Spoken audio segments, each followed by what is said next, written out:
नमस्कार, अस्सलाम वालेकुम, सत श्री अकाल, जय झूलेलाल।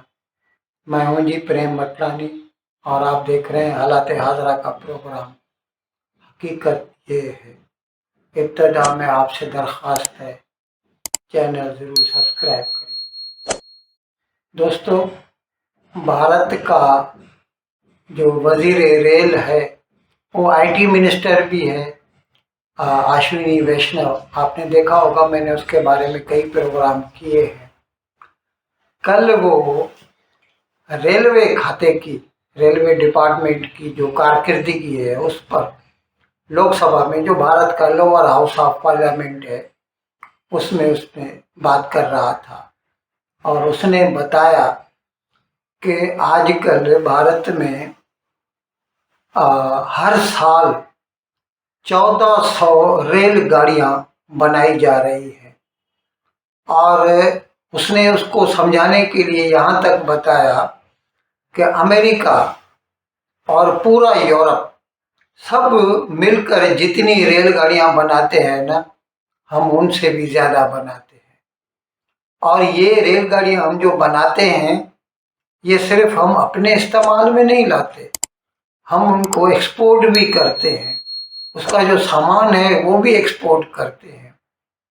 अभी जैसे पूरे भारत में आपने देखा होगा, तकरीबन हर, मतलब जो इवन मीडियम लेवल टीयर 2 का जो सिटी है ना, वहाँ पर भी मेट्रो की कनेक्शन के काम हो रहे हैं और कई जगह पर तो चालू हो चुके हैं। दिल्ली तो इसकी बहुत बड़ी मिसाल है। मुंबई में भी बहुत काम हो रहा है, पूना, बेंगलोर, नागपुर, लखनऊ, हैदराबाद, और you name it they have it. तो ये जो मेट्रो गाड़ियाँ हैं ना, वो भारत में इतनी बनती हैं और वो हम एक्सपोर्ट भी करते हैं। और कल उसने बताया कि किस तरह हम मेट्रो गाड़ियाँ ऑस्ट्रेलिया तक को एक्सपोर्ट कर रहे हैं। ऑस्ट्रेलिया डेवलप्ड कंट्री गिना जाता है, मैं आपकी इत्तला के लिए अर्ज कर दूं। और जो दूसरी गाड़ियां हैं उनके बारे में, रेल बोगियों के बारे में उसने बताया कि हम इंग्लैंड को भी भेज रहे हैं, एक्सपोर्ट कर रहे हैं, सऊदी अरेबिया, फ्रांस और ऑस्ट्रेलिया, ये रेल बोगियां। और प्रोपल्शन इक्विपमेंट, जो जोर देता है, गाड़ी को चलाता है, एक पार्ट समझ लीजिए गाड़ी का, वो हम फ्रांस को, मेक्सिको को, रोमानिया को, स्पेन को, जर्मनी को और इटली को, ये इसीलिए भी मैं बता रहा हूँ आपको कि ये ममालिक जो है ना, ये फर्स्ट वर्ल्ड में आते हैं।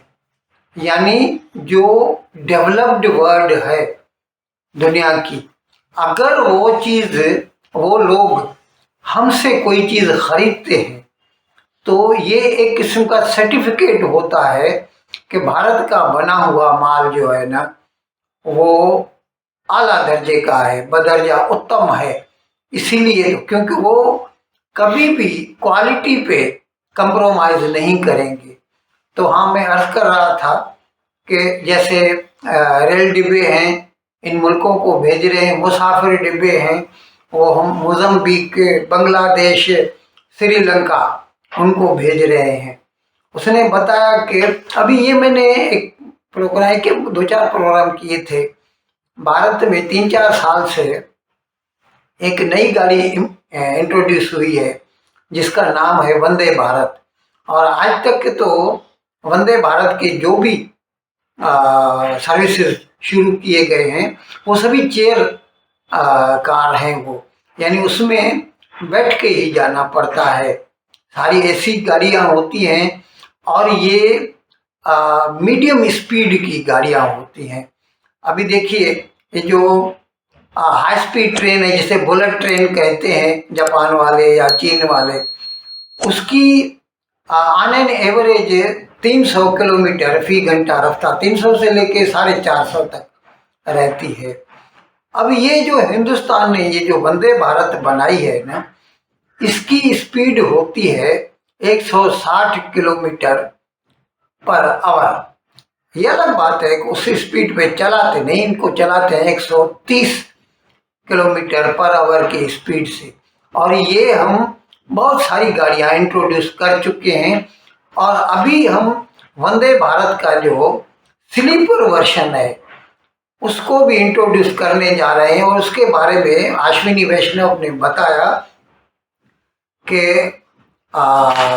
हमने जो है नई 50 नई वंदे भारत जो चेयर कार है वो अभी चंद दिनों में वो मतलब इंट्रोड्यूस हो जाएंगी और बनेगी।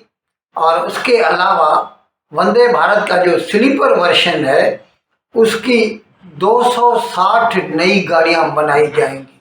आप सोचिए, ये पुरानी गाड़ियां आहिस्ता आहिस्ता करके रिप्लेस करते जाएंगे। और भले ही हमने बुलेट ट्रेन का ऑर्डर जापान को दे रखा है और हम उसके लिए अपना ट्रैक भी बना रहे हैं क्योंकि उसकी स्पीड बहुत ज़्यादा होती है। तो जो एग्जिस्टिंग ट्रैक हैं यानी रेल की पटरी जो है भारत की, वो उस पर वो गाड़ियां नहीं चल सकती। तो इसके लिए उसकी पटरी अलग से बनाई जानी पड़ती है। तो अभी अपनी जो हम इंट्रोड्यूस कर रहे हैं वो हम समझ लीजिए कि 180 किलोमीटर पर आवर तक हम जा सकते हैं। 300 किलोमीटर नहीं, वो हाई स्पीड में हो जाता है, बुलेट ट्रेन कहलाता है।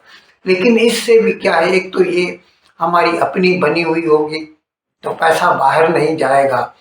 और जब 180 किलोमीटर की रफ्तार से वो गाड़ियां चलेंगी तो तकरीबन 60-65% जो है कम तो टाइम लगेगा ही। ज्यादा ज्यादा फर्क कितना हुआ 300 और 180 में, 120 का। तो अगर कोई गाड़ी बुलेट ट्रेन अगर 3 घंटे में पहुंचाएगी तो ये 4.5 घंटे में पहुंचाएगी और क्या होगा। लेकिन इसके लिए हमें पैसा नहीं भरना पड़ेगा और हमारे अपने कारखाने काम करेंगे, फॉरेन एक्सचेंज भी हमारा बचेगा। और ये गाड़ियां फिर जब चलेंगी ना तो इनके ऑर्डर भी मिलने शुरू हो जाएंगे। और बाकी दुनिया और ख़ास तौर पर जो ग्लोबल साउथ है यानी जो हमारी तरह अंडर डेवलप्ड कंट्रीज हैं उनको वो सस्ता माल मिलेगा। और बुलेट ट्रेन बहुत महंगी पड़ती है। जैसे अभी हमने आपको बताया था कि बम्बई से लेके अहमदाबाद तक सिर्फ ये जो मेरे ख्याल में 450 या 500 किलोमीटर का फासला है, इस ट्रैक और गाड़ियों को चलाने के लिए 1,10,000 करोड़ रुपए का बजट है। तो बहुत महंगी पड़ती है बुलेट ट्रेन। अगर उसकी जगह पे हम अपनी गाड़ियां बनाएं तो उसके लिए हमें इतना एस्ट्रोनॉमिकल सम यानी पैसा खर्चा नहीं करना पड़ेगा। और वो गाड़ियां फिर हमारी तरह जो कम तरक्की याफ्ता ममालिक हैं उनके भी काम में आ सकती हैं। तो मैं बता रहा था, अच्छा ये इसके अलावा रैपिड रेल ट्रांसपोर्ट सिस्टम भी भारत में इंट्रोड्यूस हो गया है। वो उसको अमृत भारत भी कहते हैं। अभी उसका जो पहला जो ट्रैक है वो बनाया है, नई दिल्ली से लेके मीरठ तक 2 घंटे में पहुंचाएगा वो। अभी पूरा ट्रैक नहीं हुआ, आधा रास्ता बन चुका है और उस पर गाड़ियां भी चल रही हैं। और इसके अलावा फिर नई दिल्ली से अलवर तक और नई दिल्ली से जयपुर तक ये बनाए जाएंगे। ये शटल किस्म की गाड़ियां होंगी, इंटरसिटी कह दीजिए, फटाफट पहुंचाएंगी। अभी किसी को जयपुर वाले को दिल्ली में आके ख़रीदारी करनी है, सुबह को 6 बजे निकलेगा, 8 बजे दिल्ली पहुंचेगा, सारा दिन खरीदारी करेगा, शाम को 6 बजे निकलेगा, 8 बजे अपने घर पहुंच जाएगा। तो मैं आपको बता रहा था ये रेलवे की कारकर्दगी। और इसके अलावा मैं आपको पहले भी बता चुका हूँ, राइसीना डायलॉग इज अंडरवे और दिल्ली में हो रहा है। और उसमें पूरी दुनिया के जो सिक्योरिटी एडवाइजर्स या सिक्योरिटी के जो चीफ हैं वो आए हुए हैं। और उसमें उसको जब उसका मुहूर्त हुआ, इफ्तिताह हुआ, तो उसमें न्यूजीलैंड का जो वज़ीर आज़म आया हुआ है आजकल यहाँ पर सरकारी दौरे पर, क्रिस्टोफर लक्सन, उसने उसमें शिरकत की थी।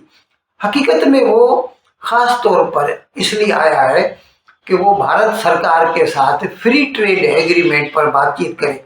मैं आपको पहले भी बता चुका हूँ कई मरतबा, भारत वैसे तो WTO के अंदर जो वर्ल्ड ट्रेड ऑर्गेनाइजेशन है, सारे मुल्कों को एक दूसरे को मिनिमम जो फैसिलिटीज देनी है, जैसे मोस्ट फेवर्ड नेशन का स्टेटस देना है या ऐसा, जो कि पाकिस्तान भारत को नहीं दे रहा, वो हम आपको कई मरतबा बता चुके हैं। और उसकी वजह से आजकल तो खैर पाकिस्तान भारत का तजारती ताल्लुकात ठप है बिल्कुल, सवाए चंद आइटम्स के।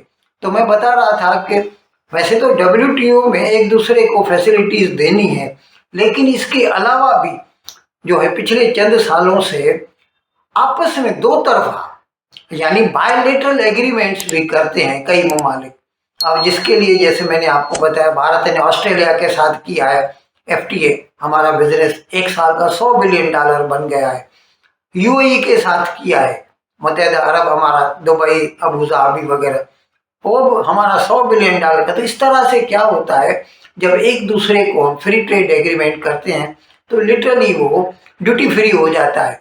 तो उसकी वजह से व्यापारी जो होते हैं उन ममालिक से ज़्यादा बिजनेस करते हैं, वो सस्ता पड़ेगा उनको माल और उनका बिजनेस बढ़ जाता है। और ये बायलेटरल है, म्यूचुअल है, एक दूसरे को फायदा पहुंचाते हैं। तो इस FTA एग्रीमेंट पर बातचीत करने के लिए क्रिस्टोफर लक्सन आया हुआ है भारत, और अभी कल उसने बताया कि हमारी बहुत सारी जो उसकी पैराज हैं उस पर एग्रीमेंट हो चुका है। एक आध की बात है जिस पर अभी थोड़ा इख्तलाफ है, और इंशाल्लाह विद इन 2 मंथ्स, 60 दिनों के अंदर अंदर everything will be iron out और इस FTA पर एग्रीमेंट हो जाएगा। अभी मैं आपको ये बता रहा हूँ कि भारत अपना, और पहले भी कई प्रोग्रामों में बता चुका हूँ, भारत का पूरा जोर जो होता है ना, वो होता है बिजनेस, लोगों का भला, मैशियत, इकोनॉमी को किस तरह पुशअप करें, उसको बढ़ाएं ताकि लोगों की जिंदगी अच्छी गुजरे और आसान गुजरे। जबकि पाकिस्तान की हालत में आपको कितने प्रोग्रामों में बता चुका हूँ, आए दिन हमले होते रहते हैं बलूचिस्तान में, खैबर पख्तूनख्वा में। अभी हमने सुना कि गवर्नमेंट ने नेशनल सिक्योरिटी कमेटी उसकी मीटिंग बुलाई कि ये जो हमारे ऊपर हमले हो रहे हैं, जैसे जाफर एक्सप्रेस का हुआ था, तो या फिर फ्रंटियर कॉप्स का कन्वाय हुआ, मैंने प्रोग्राम में बताया था 8 बसों का जो था उस पे ऊपर हमला हुआ। तो ऐसे मामला पर गौर व खोज के लिए पाकिस्तान सरकार ने नेशनल सिक्योरिटी कमेटी की मीटिंग बुलाई, और पाकिस्तान तहरीक इंसाफ ने उसमें आने से ही इनकार कर दिया, नहीं मैं नहीं आ रहा। अब जब पाकिस्तान में इस वक्त सबसे बड़ी 2 पार्टियां ही हैं, एक तो PTI है और दूसरे नवाज ग्रुप नून लीग है। वैसे पीपुल्स पार्टी भी है लेकिन वो इन दोनों से कम हो गई है। तो पीपुल्स पार्टी और नून लीग वाले तो, या जमीयत उलमा इस्लाम, वो तो इसमें हिस्सा ले रहे हैं, लेकिन PTI ने तो आने से ही इनकार कर दिया है। यानी उसको कोई फिक्र नहीं, अगर पाकिस्तान डूबता है, टूटता है तो टूटने दो। इन अल्फाज के साथ आज का प्रोग्राम ख़त्म करने की आपसे इजाज़त चाहता हूँ, लेकिन विदाई लेने से पहले एक मरतबा फिर आपसे मेरी दरख्वास्त है कि जिस किसी साहब या साहबा ने अब तक हमारे इस चैनल को सब्सक्राइब नहीं किया, ज़राए करम इसको जल्द से जल्द सब्सक्राइब करें, प्रोग्राम को लाइक करें, शेयर करें और घंटी का बटन दबाना न भूलें। बहुत बहुत शुक्रिया। खुदा हाफिज़।